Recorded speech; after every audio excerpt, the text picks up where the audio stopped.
I never thought watering my own damn lawn would land me in handcuffs. But that's exactly what happened when Sheila the Enforcer McCarthy decided my green grass was a personal affront to her beige paradise. Picture this. It's a sweltering July afternoon in Phoenix, Arizona, the kind where the heat shimmers off the asphalt like a bad acid trip, and I'm out there with my hose, minding my business after a brutal shift at the auto shop. Suddenly, this screech echoes down the cul-de-sac. "You're violating Covenant 4.2b. Stop that right now." And there's Sheila, our self-appointed HOA dictator, storming across the street in her visors and capris, veins bulging like she's auditioning for a horror flick.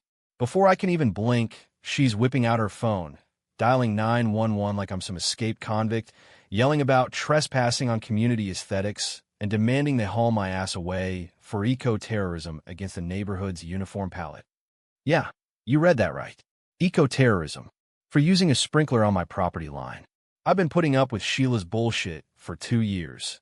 Ever since I bought this fixer-upper in Sun Valley Estates, a cookie-cutter suburb where the American dream comes with a $200 monthly HOA fee and a side of petty tyranny. She was the queen bee, the one who fined widows for unapproved bird feeders and shamed single dads for parking their trucks on the driveway overnight. But it all boiled over last month when she slipped on my kid's abandoned skateboard and twisted her ankle. Instead of calling her insurance or, hell, just yelling at my 12-year-old like a normal person, she decided I owed her. Emotional distress, she called it. Sent me a certified letter demanding $5,000 for medical copays, lost wages from her Zumba class, and therapy for the trauma of potential litigation. I laughed it off at first, sent back a polite email saying, "Take it up with the board, lady," but she escalated like a bad reality TV plot. By week 3, her demands turned into daily drive-bys, honking at dawn, leaving passive-aggressive notes taped to my mailbox. "Negligent parenting endangers the community.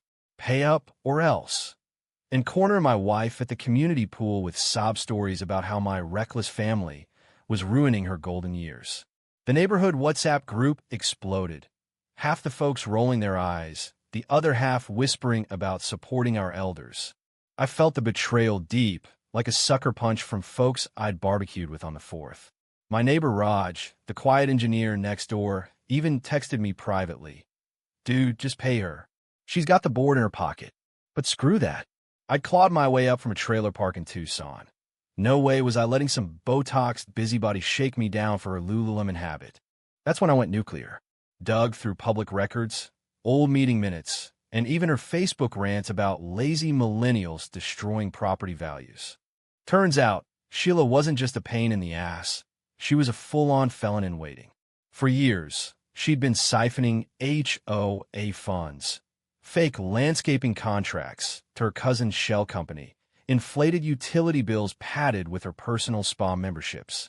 I compiled it all into a dossier thicker than a Stephen King novel. Receipts, emails, bank statements I'd sweet-talked out of a sympathetic board member and dropped it anonymously to the county prosecutor's office.